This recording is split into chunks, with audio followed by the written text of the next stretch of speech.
जय हिंद, नमस्कार साथियों। स्वागत है आप सभी लोगों का एक बार फिर से आपके अपने YouTube चैनल। दोस्तों, आज इस वीडियो में हम लोग पढ़ने वाले हैं जैन धर्म। जैन धर्म से संबंधित जितने भी क्वेश्चन आपके एग्जाम में पूछे जाते हैं उन सभी को एक ही वीडियो में करने वाले हैं। तो अगर आप हमारे YouTube चैनल पे नए हैं तो सबसे पहले हमारे चैनल को सब्सक्राइब कर लीजिए और बेल आइकन ज़रूर प्रेस कर दीजिए ताकि आगे आने वाले जितने भी वीडियोज़ हैं उनकी नोटिफिकेशन सबसे पहले आपको मिले। तो चलिए दोस्तों, शुरुआत करते हैं जैन धर्म। जैन धर्म के जो संस्थापक यानी कि प्रथम तीर्थकर हैं वो ऋषभ देव थे। ठीक है, और ये तीर्थकर आखिर होते कौन हैं? जो स्वयं तप के माध्यम से आत्मज्ञान प्राप्त करते हैं और जो संसार रूप सागर से पार लगाने वाले तीर्थ की रचना करते हैं उसे तीर्थकर ही कहते हैं। तो दोस्तों, तीर्थकर आप लोगों ने समझ लिया कि जो स्वयं के तप के माध्यम से आत्मज्ञान प्राप्त करते हैं और संसार के रूप सागर को पार लगाते हैं, उन्हें ही तीर्थकर कहा जाता है। तो जैन धर्म के कुछ प्रमुख तीर्थकर भी हुए और उनके कुछ प्रमुख प्रतीक चिन्ह भी थे। जैन धर्म में कुल 24 तीर्थकर हुए थे। ठीक है, कितने? 24। ये पूछा जाता है कि जैन धर्म में कुल जो है तीर्थकर कितने हुए, तो जैन धर्म के टोटल तीर्थकर 24 यानी कि 24 है। ठीक है, क्रम वाइज देखिए कुछ इम्पॉर्टेंट तीर्थकर भी हैं। जैसे कि क्वेश्चन पूछा जाता है कि पहले तीर्थकर यानी संस्थापक जैन धर्म के कौन थे, तो आपको पता होना चाहिए कि जो जैन धर्म के संस्थापक यानी कि ऋषभ देव थे और इनका जो प्रतीक चिन्ह था वो सांड था। ठीक है, 23वें तीर्थकर, ये काफ़ी बार एग्जाम में पूछा जा चुका है कि जैन धर्म के 23वें तीर्थकर कौन, तो पार्श्वनाथ, और इनके जो प्रतीक चिन्ह है वो सर्प का फन। ठीक है, उसी तरह से जैन धर्म के 24वें तीर्थकर महावीर स्वामी हुए और इनका जो प्रतीक चिन्ह है वो शेर था। चलिए दोस्तों, आगे बढ़ते हैं। जैन धर्म के 23वें तीर्थकर पार्श्वनाथ थे और इन्हें झारखंड के सम्मेद शिखर पर ज्ञान प्राप्ति हुई थी।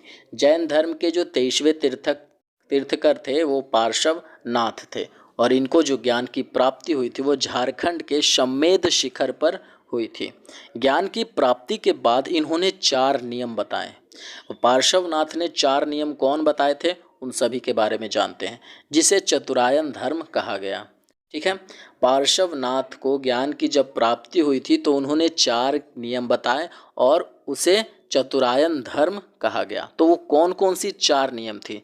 पहला था हिंसा ना करना, ये पहला नियम था। दूसरा सदा ही सत्य बोलना, और तीसरा चोरी ना करना, और चौथा संपत्ति ना रखना। ठीक है, तो ये 4 नियम किनके द्वारा दिए गए थे? 23वें तीर्थकर पार्श्वनाथ के द्वारा। और पार्श्वनाथ महावीर स्वामी से लगभग 250 साल पहले हुए थे। ठीक है, पार्श्वनाथ जो थे वो 23वें तीर्थकर यानी कि 24वें तीर्थकर महावीर स्वामी से लगभग 250 साल पहले हुए थे। तो आगे बढ़ते हैं, अब जानते हैं महावीर स्वामी के बारे में। दोस्तों, जैन धर्म के 24वें एवं अंतिम तीर्थकर महावीर स्वामी को कहा जाता है।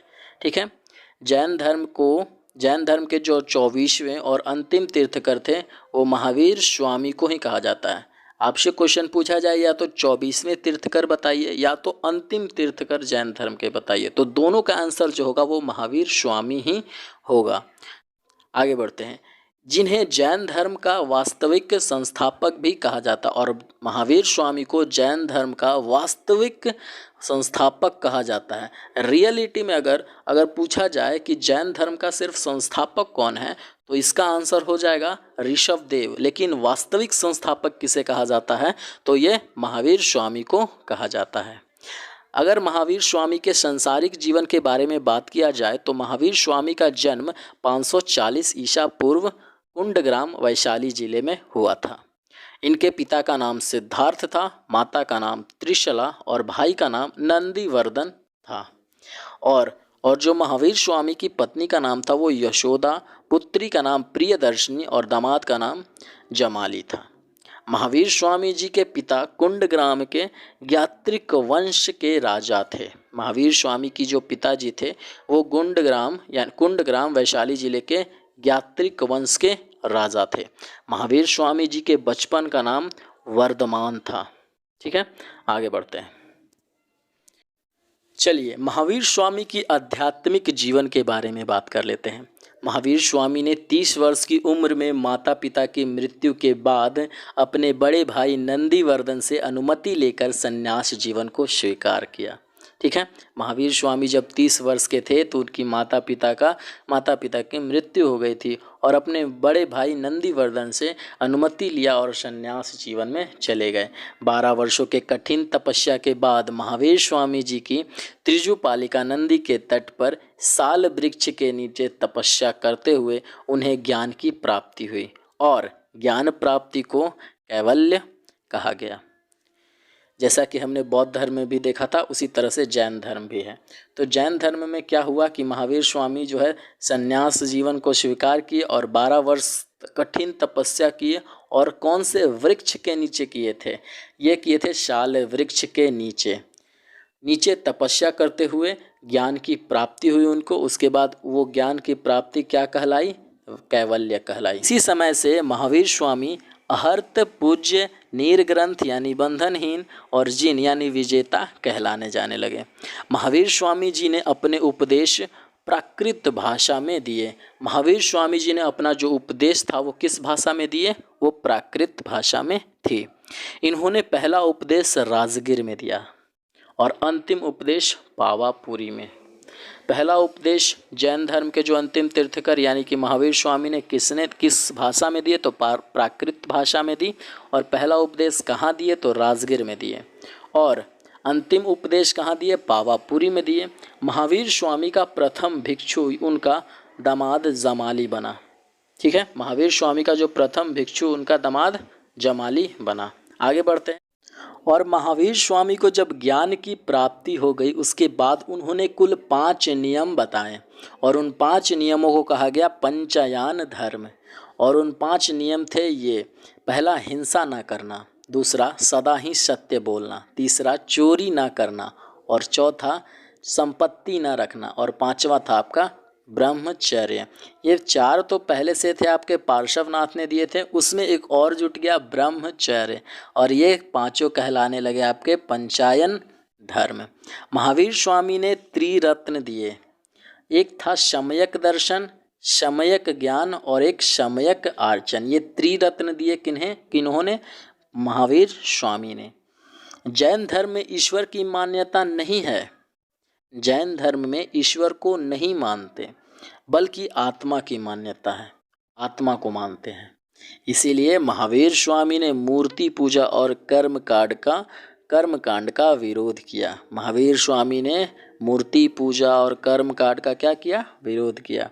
जैन धर्म में ईश्वर की मान्यता नहीं थी, इसमें आत्मा की मान्यता थी। महावीर स्वामी ने मूर्ति पूजा और कर्मकांड का विरोध किया। महावीर स्वामी ने पूर्ण जन्म को माना। ठीक है, पूर्ण जन्म को माना, लेकिन पूर्ण जन्म का सबसे बड़ा कारण आत्मा को बताया। महावीर स्वामी जो है पूर्ण जन्म को मानते थे, लेकिन पूर्ण जन्म को सबसे बड़ा कारण क्या बताया? आत्मा को बताया। 72 वर्ष की आयु में महावीर स्वामी की मृत्यु हो गई और 468 ईसा पूर्व बिहार के पावापुरी में हो गई। बिहार राज्य के पावापुरी में हो गई। तो महावीर स्वामी की मृत्यु कब हुई थी? 72 वर्ष की आयु में। और कहाँ हुई थी? बिहार राज्य के पावापुरी में। महावीर स्वामी के 2 प्रमुख अनुयायी थे, यानी महावीर स्वामी के मानने वाले, जैन धर्म को मानने वाले 2 प्रमुख अनुयायी थे, स्थूलभद्र और भद्रबाहु। ये 2 प्रमुख अनुयायी थे।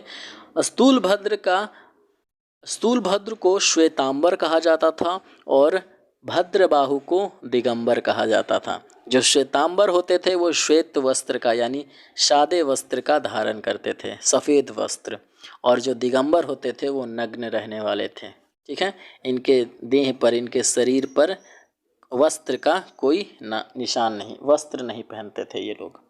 ठीक है, तो स्थूलभद्र और भद्रबाहु ये महावीर स्वामी के 2 प्रमुख अनुयायी थे।